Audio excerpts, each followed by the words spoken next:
America की Iran को बहुत बड़ी चेतावनी, दोबारा हमला किया तो इजरायल को रोकना मुश्किल हो जाएगा।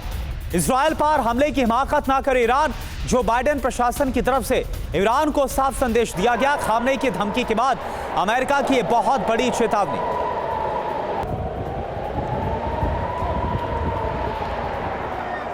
तो अमेरिका का ईरान को संदेश, इजरायल को रोकना मुश्किल है। बड़ी खबर क्या है? खामनेई की धमकी के बाद अमेरिका की बहुत बड़ी वार्निंग, दोबारा से हमला किया तो इजरायल को रोक नहीं पाएंगे। मायने क्या है इसके? इजरायल ईरान के बीच भीषण जंग की आशंका काफी बढ़ गई है। ईरानी हमले के बाद इजरायल से बड़े हमले संभव है। ईरानी एटमी साइट पर भी हमलों का जो खतरा है वो बढ़ गया है। अब सवाल क्या है, यह आप जरा देखिए। क्या अमेरिका का संदेश मिडिल ईस्ट में बड़े खतरे की तरफ इशारा कर रहा है? तो ये मायने इस वक्त आपको हम बता रहे हैं। अब सवाल आप देखिए।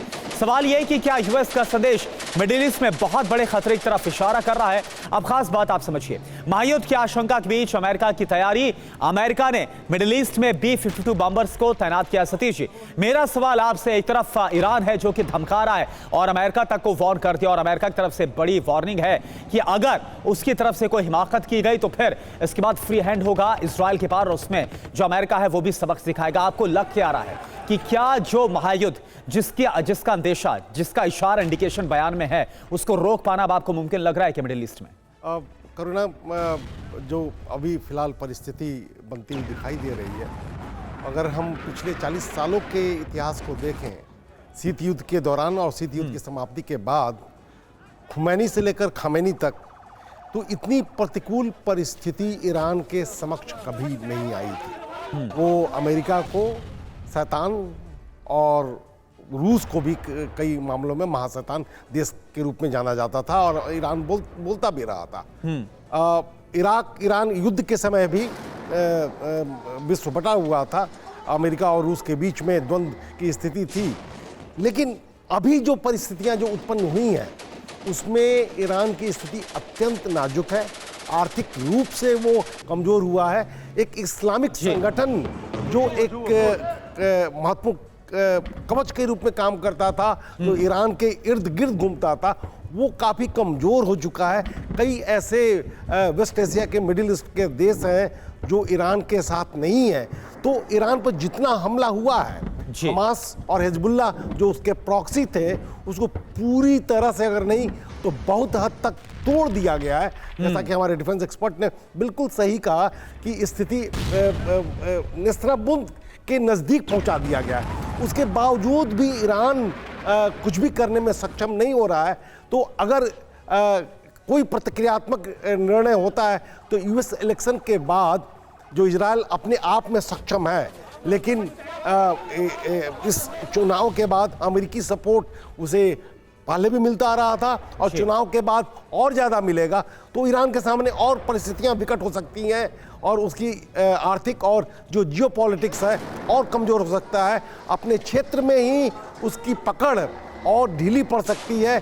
एक महाराष्ट्र के रूप में जो इस्लामिक देशों के बीच में जो अपने आप को वो मसीहा बनाने की कोशिश कर रहा है, वो भी और कमज़ोर होगा। तो आने वाला परिस्थिति यही है कि सीज़ फायर को कबूल करना और इस बात को मानने के लिए तैयार होना कि शांति का कोई ना कोई बहाना उसके पास होना चाहिए। अगर युद्ध में वो घी का काम करता है तो ईरान के लिए ज़्यादा नुकसानदेह होगा, इजराइल के लिए कम।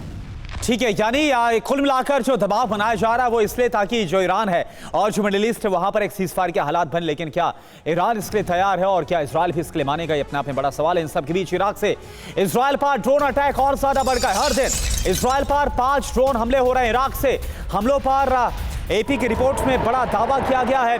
अमेरिका ने कई ड्रोन हमलों को रोका भी है।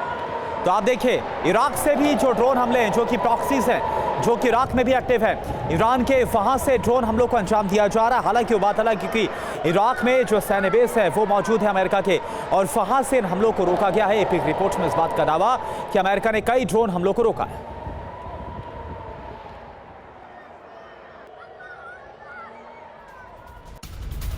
और एक और बड़ी खबर, ईरान की इजरायल को बहुत बड़ी धमकी। इजरायल पर 1 अक्टूबर से बड़ा हमला होगा। IRGC के पूर्व कमांडर इस्माइल्ला कोवसारी का दावा, राष्ट्रीय सुरक्षा परिषद से जवाबी हमले पर मुहर। इजरायल को जवाब देना ईरान का कानूनी अधिकार है, यह कहा गया।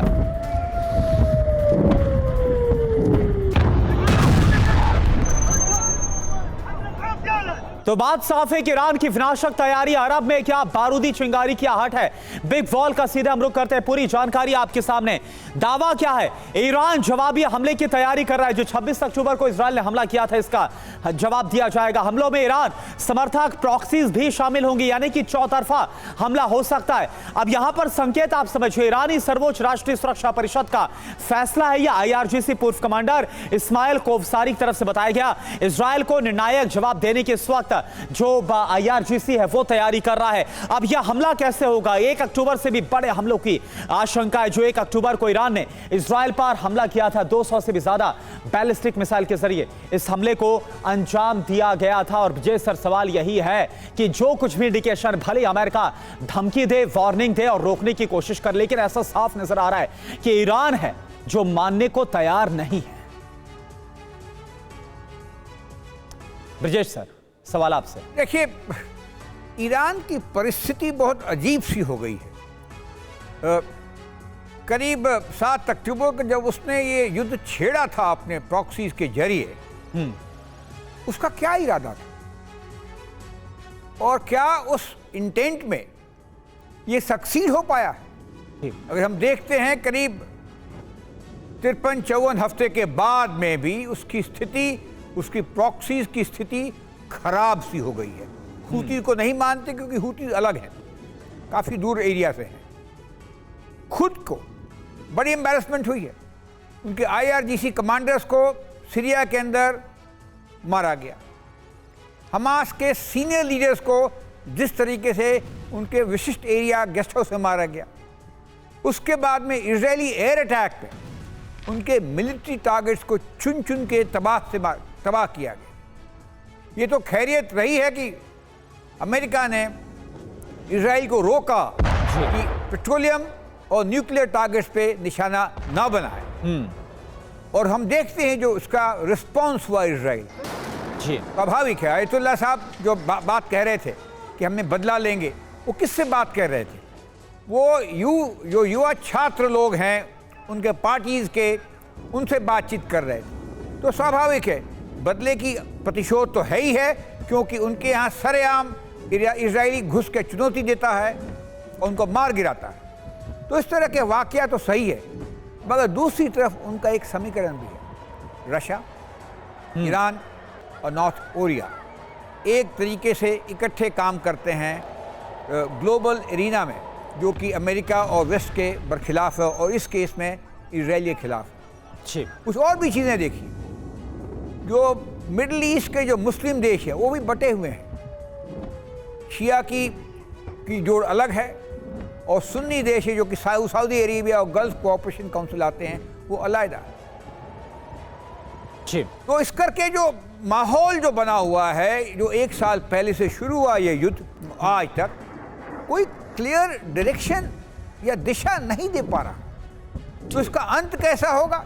पहले तो बातचीत होगी, और मैं समझता हूं जबकि हिजबुल्लाह और हमास कमज़ोर पड़ गए हैं और ईरान चूंकि उसकी बाउंड्री नहीं है इजराइल के साथ में, वो कोई और ख़ास हस्तक्षेप नहीं कर सकता बजाय कि एरियल रूट के हवाई हमले। लेकिन यहां पर सवाल यह है प्रोफेसर सतीश सर मेरा आपसे कि देखिए, अमेरिका भले ही कोशिश कर रहा हो और उसकी तरफ से जो उसके अधिकारी हैं वो भेजे भी गए हैं, मिडिल ईस्ट लगातार कोशिश कर रहे हैं ताकि किसी तरह से हिजबुल्लाह के साथ जो सीज फायर वो हो जाए। लेकिन कोई भी पक्ष, चाहे वो इजराइल हो, चाहे वो हमास हो, चाहे वो हिजबुल्लाह हो या फिर वो ईरान हो, कोई इंडिकेशन नजर नहीं आ रही कि कोई तैयार है इस सीज फायर के लिए, युद्ध विराम के लिए।